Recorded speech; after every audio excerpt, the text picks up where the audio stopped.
ফোনে contact number save করেছেন, সেই কন্ট্যাক্ট নাম্বার আর খুঁজে পান না। এটা শুধু আপনার ক্ষেত্রে না, অধিকাংশের ক্ষেত্রে এই প্রবলেমটা হয়।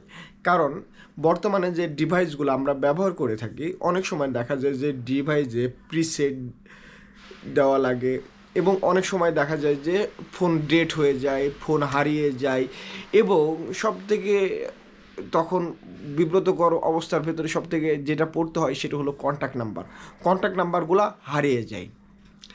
কিভাবে আপনার কন্ট্যাক্ট নাম্বার আপনার জিমেলে সেভ করবেন, আজকের এই ভিডিওটা যদি দেখেন তাহলে খুব সহজেই বুঝতে পারবেন। এই জন্য যেটা করতে হবে, আপনার জিমেলে জাস্ট একটা সেটিং যদি অন করে রাখেন তাহলে অটোমেটিকলি সব, আপনি যখন আপনার মোবাইলে যা নাম্বার সেভ করবেন আপনার জিমেলে সেভ হয়ে যাবে, এবং জিমেলটা যখন আপনি নতুন ডিভাইসে ওপেন করবেন সব কন্ট্যাক্ট নাম্বার চলে আসবে।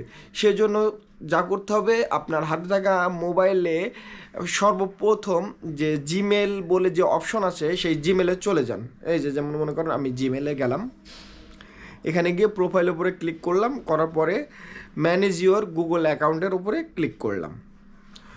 এখান থেকে ক্লিক করার পর এখানে দেখুন একটা জিনিস লেখা আছে পিপুল অ্যান্ড শেয়ারিং, এটার উপরে ক্লিক করলাম।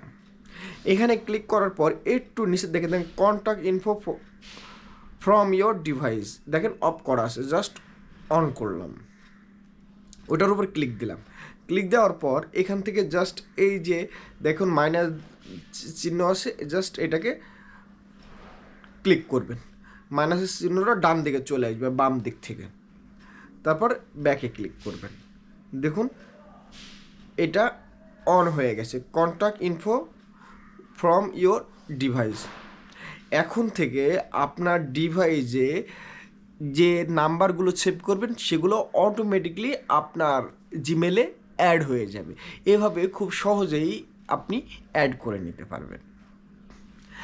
আজকের ভিডিও এ পর্যন্তই। যদি ভিডিও ভালো লেগে থাকে অবশ্যই একটি লাইক দেবেন, এবং এই টাইপের ভিডিও পাওয়ার জন্য অবশ্যই আমার চ্যানেলটি সাবস্ক্রাইব করবেন। আর ফেসবুক পেজে দেখে থাকলে অবশ্যই ফেসবুক পেজটি ফলো করবেন। আজকের ভিডিও এ পর্যন্ত। আল্লাহ হাফেজ।